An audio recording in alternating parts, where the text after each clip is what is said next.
नमस्कार, मैं हूं अर्चना। आप देख रहे हैं प्राइम टीवी। वक्त हो गया है प्राइम उत्तर प्रदेश का। मुख्यमंत्री योगी आदित्यनाथ आज वाराणसी जा रहे हैं। वाराणसी में मुख्यमंत्री योगी आदित्यनाथ यूपी कॉलेज के 115वें स्थापना समारोह में शामिल होने के लिए पहुंचेंगे। इसके अलावा वाराणसी के गंगापार डोमरी इलाके में चल रहे शिव महापुराण कथा में भी शामिल होने पहुंचेंगे। यूपी कॉलेज स्थापना समारोह में और शिव महापुराण कथा में शामिल होने के लिए मुख्यमंत्री योगी आदित्यनाथ वाराणसी जाएंगे। इसके अलावा सीएम योगी आदित्यनाथ काशी की कोतवाल बाबा काल भैरव मंदिर और श्री काशी विश्वनाथ मंदिर में भी दर्शन पूजन करने के लिए पहुंचेंगे। सीएम योगी आदित्यनाथ के आगमन को देखते हुए सुरक्षा व्यवस्था के कड़े इंतजाम किए गए हैं और चप्पे चप्पे पर नजर रखी जा रही है। बता दें कि सीएम योगी आदित्यनाथ का आज का काशी का दौरा काफी अहम माना जा रहा है। वो वहां पहुंचकर काल भैरव और बाबा विश्वनाथ का भी दर्शन करेंगे और उनका आशीर्वाद लेंगे।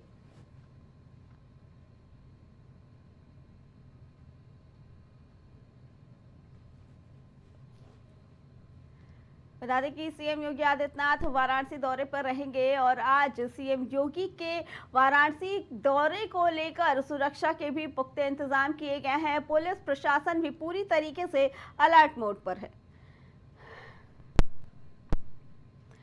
और संसद से ये बड़ी अपडेट सामने आ रही है। बता दें कि आज से संसद का शीतकालीन सत्र शुरू हो जाएगा। शीतकालीन सत्र आज से शुरू हो जाएगा संसद का, जहां पे पक्ष और विपक्ष एक दूसरे पर वार पलटवार करने के लिए पूरी तरीके से तैयार। बता दें आज संसद का शीतकालीन सत्र शुरू होने वाला है, लेकिन उससे पहले एक सर्वदलीय बैठक की जाएगी। बता दें काफी अहम मानी जा रही है ये बैठक और इसमें शीतकालीन सत्र को लेकर एजेंडा सेट किया जाएगा, जिसमें पक्ष और विपक्ष एक दूसरे पर वार पलटवार करता हुआ नजर आएगा। कई अहम मुद्दों को रखा जाएगा संसद के पहले शीतकालीन सत्र में और काफी मुद्दों पर बातचीत की जाएगी। साथ ही वार पलटवार का दौर भी एक दूसरे पर लगातार जारी रहेगा, जिसमें यूपी उपचुनाव से लेकर संभल की घटनाओं की भी चर्चा इस बार सत्र में की जाएगी।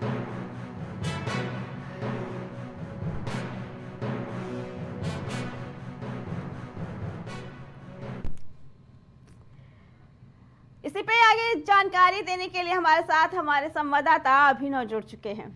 अभिनव, आज से संसद का शीतकालीन सत्र शुरू होने वाला है, कितना अहम है? और ये भी है कि पक्ष और विपक्ष दोनों एक दूसरे पर इस बार जमकर हमलावर रहेगा। क्या कहना है इसके बारे में?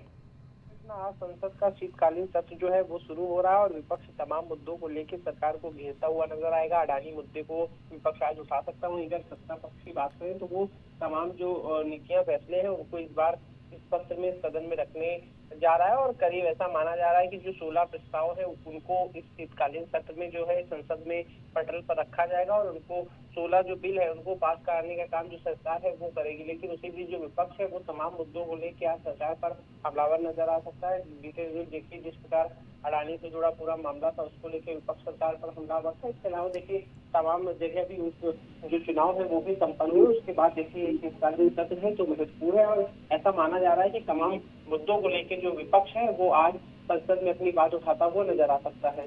जी अभिनव, संसद के शुरू होने से पहले एक सर्वदलीय बैठक भी रखी जाएगी। क्या लगता है ये बैठक कितनी अहम है और इस बैठक में किन किन मुद्दों को लेकर चर्चा की जा सकती है?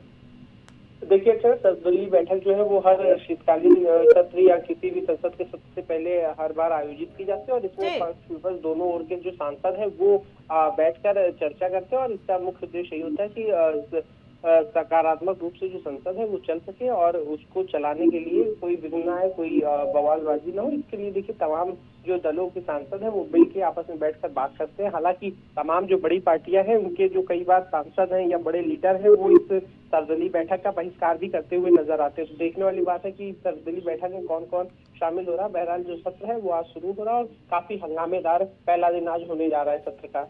जी, अभिनव, इस बार का जो संसद का शीतकालीन सत्र रहेगा काफी हंगामेदार रहेगा और पक्ष विपक्ष दोनों एक दूसरे पर बराबर वार पलटवार करेंगे। क्या लगता है किन किन मुद्दों को अहम बनाया जा सकता है, क्योंकि एक तरफ यूपी का उपचुनाव रहा, महाराष्ट्र चुनाव, झारखंड चुनाव और अब संभल की घटना। देखिए, सत्ता पक्ष जो है वो तमाम चीजों को सदन में रख सकता है। और बात करें तो देखिए, जिस प्रकार से वक्फ संशोधन बिल जो पिछले सत्र में नहीं पास हो पाया, सबसे ज्यादा चर्चा देखिए उसी की है। ऐसा माना जा रहा है कि इस शीतकालीन सत्र में जो सरकार है वो वक्फ संशोधन बिल को फिर से संसद में लेके आएगी और उसको पास कराएगी। उसको जेपीसी में भेज दिया गया था, लेकिन वापस से देखिए उस जो बिल है उसको आज सरकार जो है पेश कर सकती है। और ऐसा माना जा रहा है कि हंगामेदार काफी सत्र का आज पहला दिन हो सकता है। जी अभिनव, आपका बहुत बहुत धन्यवाद। तो आज संसद का शीतकालीन सत्र शुरू हो जाएगा, लेकिन उससे पहले एक सर्वदलीय बैठक की जाएगी जो काफी अहम मानी जा रही है।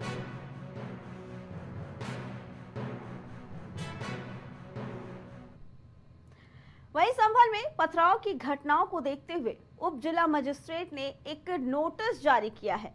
नोटिस जारी कर लोगों को चेतावनी दी है। साथ ही संभल में ईंट गिट्टी खरीदने पर भी रोक लगा दी गई है।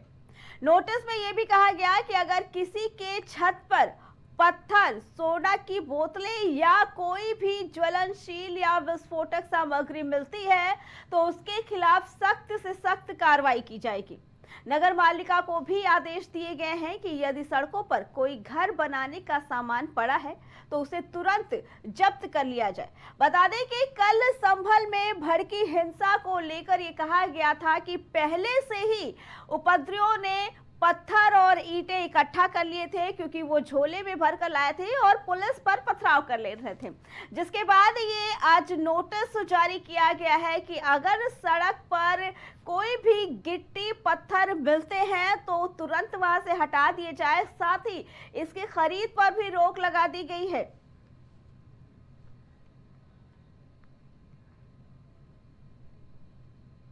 उत्तर प्रदेश में उपचुनाव में एनडीए ने 9 में से 7 सीटों पर जीत दर्ज की। वहीं उप मुख्यमंत्री केशव प्रसाद मौर्य लखीमपुर खीरी में कार्यकर्ताओं के बीच पहुंचे। इस दौरान उन्होंने पार्टी कार्यकर्ताओं को संबोधित किया। साथ ही कुंदरकी की जीत का उदाहरण देकर अखिलेश यादव पर जमकर हमला बोला। उप मुख्यमंत्री केशव प्रसाद मौर्य ने कहा कि अखिलेश यादव को लगता है कि मुस्लिम मतदाता को उनको वोट देना मजबूरी है। मुरादाबाद की कुंदरकी विधानसभा सीट जिताने में मुस्लिम मतदाताओं ने भारतीय जनता पार्टी की भरपूर मदद की और ये सपा के लिए एक सबक है।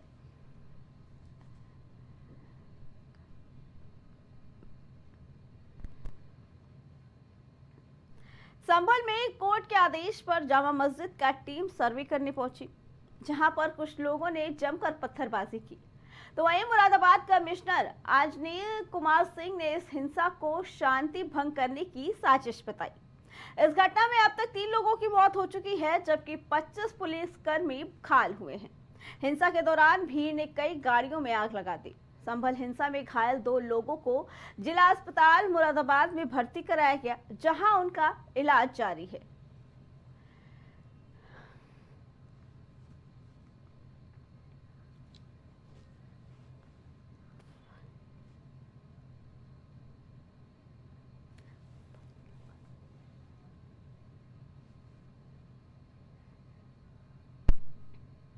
संभल बवाल के दूसरे दिन हालात काबू में दिखे। सोमवार भी पुलिस जामा मस्जिद के बाहर और उसके आसपास के इलाकों में तैनात रही। वहीं लोग भी अपने घरों में कैद रहे। संभल बवाल के बाद डीएम राजेंद्र पेंसिया ने 24 घंटे के लिए इंटरनेट सेवा बंद करने के निर्देश दिए। साथ ही सदर तहसील में कक्षा 1 से 12वीं तक स्कूल कॉलेज एक दिन के लिए बंद रहेंगे, ये आदेश दिए। तो वहीं नगीना के सांसद चंद्रशेखर आजाद आज संभल जा सकते हैं। डीएम ने एक नोटिफिकेशन भी जारी किया। इसमें 30 नवंबर तक बाहरी लोगों और राजनेताओं की एंट्री पर रोक लगा दी गई है। दरअसल संभल जामा मस्जिद का सर्वे करने पहुंची टीम को भीड़ ने रोक लिया। हजारों की संख्या में जुटी भीड़ ने पुलिस टीम पर पथराव और आगजनी कर दी। कई वाहनों को आग के हवाले कर दिया गया। रविवार को पूरे दिन संभल में माहौल तनावपूर्ण बना रहा। बता दें कि इस प्रदर्शन के दौरान 3 युवकों की जान भी चली गई और 25 पुलिसकर्मी घायल बताए जा रहे हैं। इसी बीच नगीना सांसद चंद्रशेखर का ये बयान आया कि आज वो संभल पहुंच सकते हैं और संभल के माहौल का जायजा लेंगे, लेकिन आदेश दिया गया है कि 30 नवंबर तक किसी भी बाहरी व्यक्ति या राजनेता का संभल में आना बंद कर दिया गया है।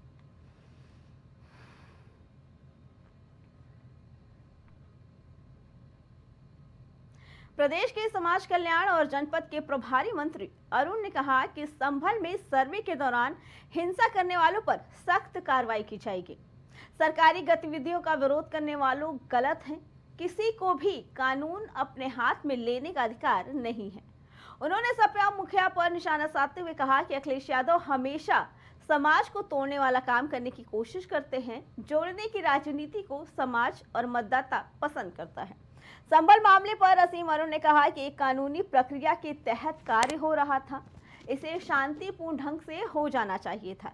जो सर्वे होना है वो तो पूरा ही कराया जाएगा, लेकिन हिंसा वो बहुत ही निंदनीय है और ये घटना नहीं होनी चाहिए थी। संभल में जो हुआ उसको भली भांति हम लोग समझ रहे हैं। एक कानूनी प्रक्रिया हो रही थी, उस प्रक्रिया को शांतिपूर्ण होने देना चाहिए था, लेकिन जो भी कानून को अपने हाथ में लेगा उसका विरोध करेगा तो हमारी पुलिस, हमारा प्रशासन पूरी तरह मुस्तैद नहीं है, वो उसको नियंत्रित करेगा और जो सर्वे होना है उसको पूरा कराया जाएगा।